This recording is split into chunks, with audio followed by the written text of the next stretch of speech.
Hey everybody, what's up? This is Misty here in Matt Vapes of Lincolnton, and today I'm gonna be sharing my rewicking process of my Squonk RDA. It's pretty much the same as any other RDA, but a lot of people are confused by the Squonk concept and how it works. So I'm just gonna go through it, and you guys can just watch me as I figure this all out. And Noah's like dying in the background, but he'll be alright. So as you can see, if the camera will focus, that's bad. That is grody. I can't stand to vape on that any longer. All kinds of nice crustiness. So I'm just gonna pull my cotton out, untuck it. A lot of people, they think that, using RDAs is a lot more complicated than just using a tank where, you have the capability of just swapping out a coil and you're done, and it is a little bit quicker, but I prefer RDAs. I've always been a bigger fan of those as far as like flavor, cloud production, and you can really kind of customize how you like to vape. So you really don't have to do this very often at all, depending on your build and what kind of juice you're using. If you're using a really, really sweet juice, it tends to do that. It just caramelizes on the coil a lot quicker. So basically, I just snip the ends to make it easier to pull it out. Because you want to try to remove your cotton as easily as possible so that you don't actually end up bending your coils. And I guess everybody has like their way of doing things, but this is my way. So wiggle and it's free.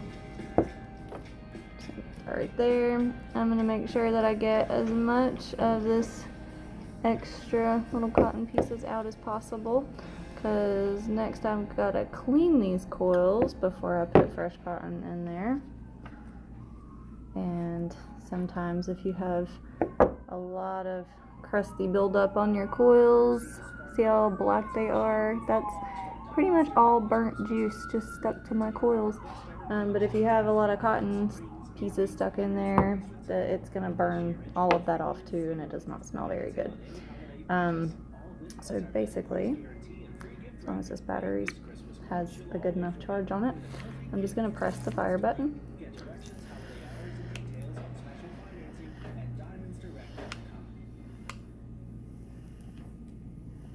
Get them nice and glowing red, and that's just burning off all of that crustiness. I'm gonna take this right here. I've got a little glass of water, and I'm just gonna dunk it in there. And this is basically called steam cleaning your coils.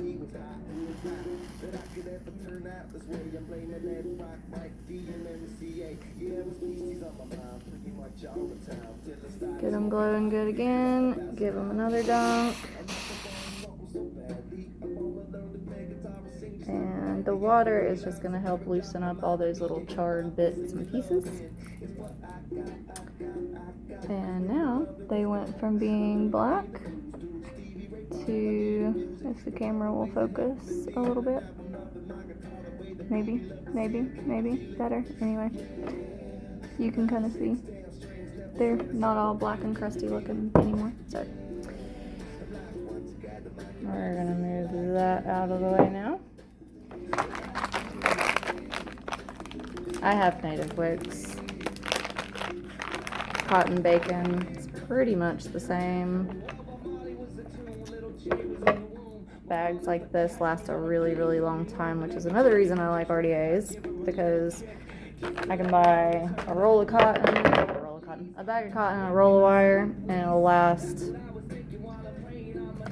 me a really long time. Other people like to rebuild a lot. I really don't. I'm not rebuilding this RDA. I'm just going to clean it and rewick it, and I'll be good to go again. I like to add a lot of cotton because I don't like it whenever my cotton collapses. It leads to getting dry spots and dry hits, and that's just not good. So I pretty much just tear it down, and I kind of give it a twist in the middle. That way I can see, what type of diameter I'm working with, because you want to look at the diameter of your coils and kind of pair it up as close as possible. So I think that's pretty good right there. So I'm just going to twist this up.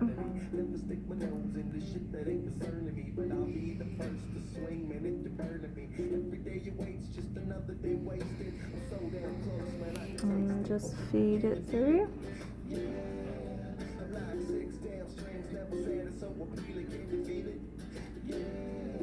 And you can just see it, and just poke it through right there.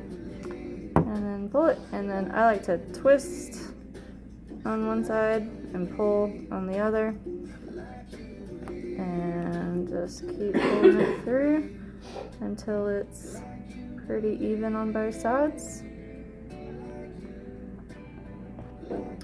And then you can kind of untwist and fluff it back up.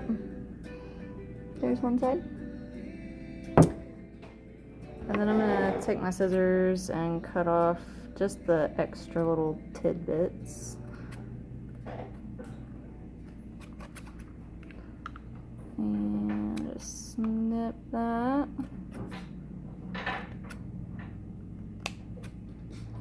It would help if my scissors weren't like super dull, but don't have much to work with.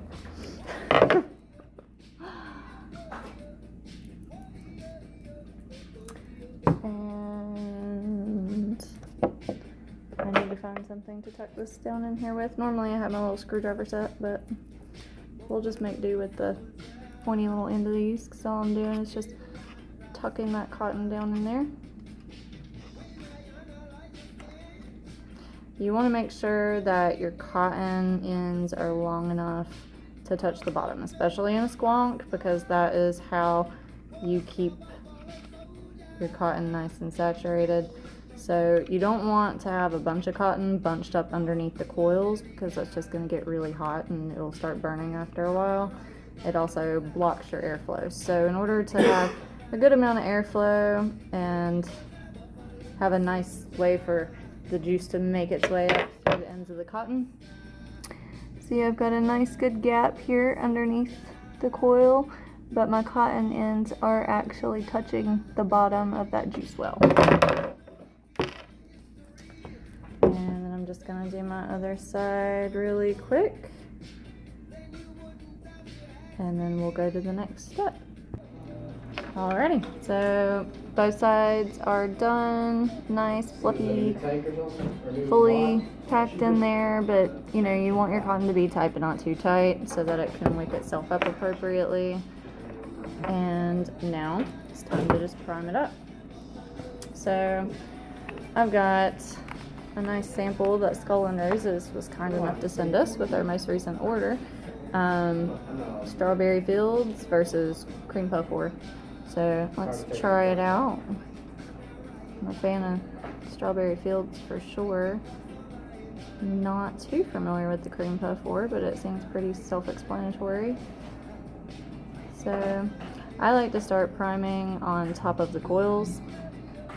My camera will focus. There we go. I like to prime on top of the coils first and then kind of work my way down to the cotton.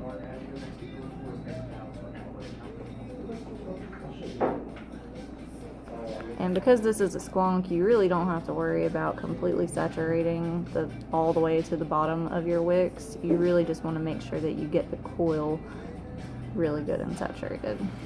Because as soon as you start hitting your squonk, then it'll push the juice up through it. And I'm going to go ahead and load up my squonk bottle here.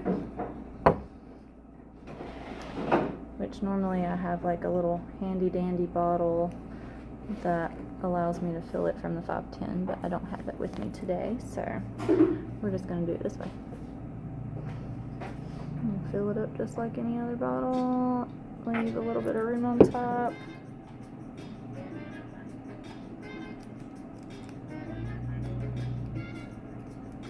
if I can get the lid to go back on straight. There we go. Wow, it's kind of like really fogged up behind me. It's snowing right now, so windows, vape film, and snow, they don't mix well.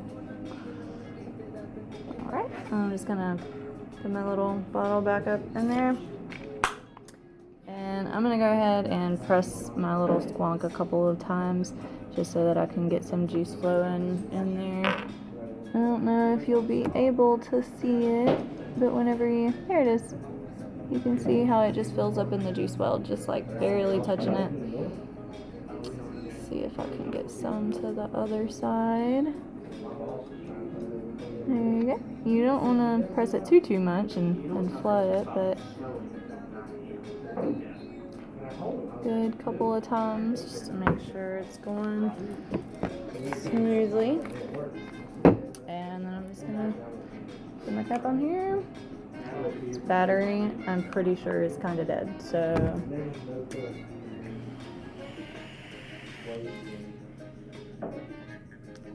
nice.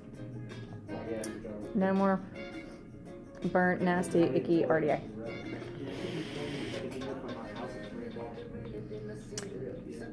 Later I will be going over some of our new Squonk mods that we have on hand. Love, love, love Squonk boxes.